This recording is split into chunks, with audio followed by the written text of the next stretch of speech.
మనకు అనుగ్రహించబడిన పరిశుద్ధాత్మ ద్వారా హల్లెలూయా దేవుని ప్రేమ మన హృదయములలో కుమ్మరించబడ్డదంటే అర్థమైంది.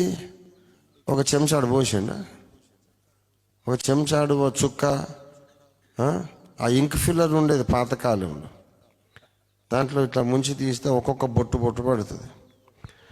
అట్లా దేవుడు ఇంక్ ఫిల్లర్తో పోయలే, కుండలతో గుమ్మరించేశాడట. దేవునికి స్తోత్రం కలుగును గాక. పరిశుద్ధాత్మ ద్వారా మన హృదయములలో ఏం కుమ్మరించబడింది?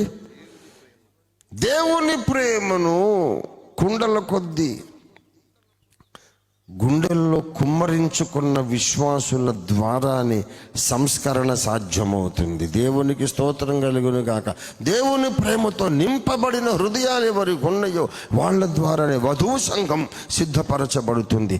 దేవుని ప్రేమ ఎవరిలో నిండిపోయిందో వాళ్ళ ద్వారానే అంచకాలపు మహా ఉజ్జీవం ప్రారంభమవుతుంది.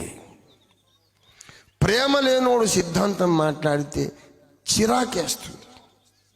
ఎవడికి కావాలయా సిద్ధాంతం?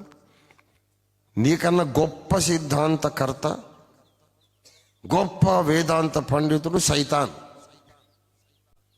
నీకంటే గొప్పగా వాడు మాట్లాడతాడు తెలుసా. నువ్వు ఎందుకు పనికిరావు, నేను కూడా పనికిరాను. మనకన్నా వాడు గొప్ప జ్ఞాని, వక్త, ప్రసంగికుడు. వాడికి బైబిల్ అంతా తెలుసు. వాడికి బైబిల్ అంతా తెలుసు అండి. జ్ఞానం ఉంటే సరిపోదు, నీకంటే జ్ఞానివాడు.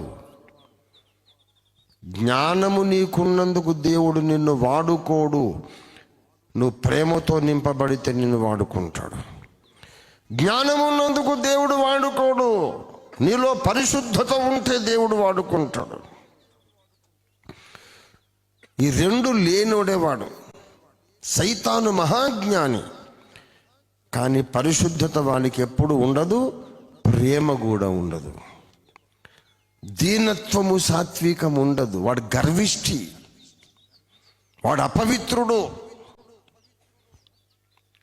వాడు ప్రేమ లేనివాడు, ద్వేషము నింపబడినవాడు.